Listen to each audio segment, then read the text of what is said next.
This Irish textbook calls them Divergent Evolution. Oh, come on. They show 5 dogs around a wolf, and that's not Divergent Evolution. Don't give it a fancy name. It's still a dog. It's just a variety of dog. This Mexican textbook says, the horse and the zebra had a common ancestor. I agree. It looked like a horse. You know, 4-wheel drive, genuine leather upholstery, all the standard horse equipment, okay? They got little tiny horses today. We had the world's smallest horse come visit our dinosaur adventure land. Talk about useless. I mean, you know, you can't ride it. Well, my granddaughter could, but it won't bark, you know. What do you do with a horse like that? You know, horses, zebras, and asses can all be crossbred.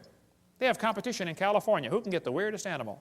They get zorses, zonkies, zeonies, zedonks, zebras, and shebras. Here's a zebra who forgot to put his PJs on. Here's a herd of zebroids running around. There's a bunch of different kinds of cows in the world, and they might have had a common ancestor. A cow.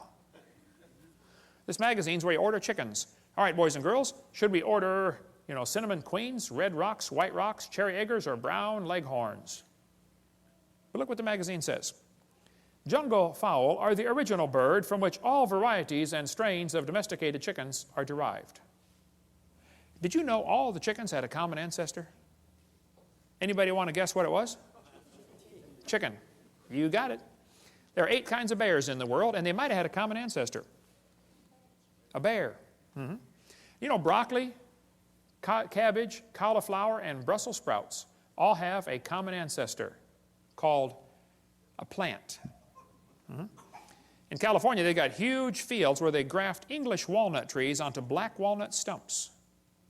They do it because the black walnut stump, the root system is tough and can handle the weather over there. But the black walnut doesn't taste as good, it doesn't sell for as much money, and it's tougher to crack. English walnuts taste better, they sell for more money, and they're easier to crack, but the root system rots. So they cut them off and stick them together. They do it all over there. Well, they can do it because they're both a walnut. See, you could never graft an English walnut tree onto the back of a turtle. That won't work, see? The sugar beets were used for years. When sugar got expensive, they wanted to get sugar out of beets. So they tried to do selective breeding to increase the sugar content in sugar beets. They raised it from 6% to 17%, but could not. They ran into a brick wall. Hey, can't go past 17. And the further they got away from the normal wild sugar beet, the more problems they started having. Now you got to babysit the field and spray pesticides and bugicides and everything else on it, okay? Because its disease resistance goes down.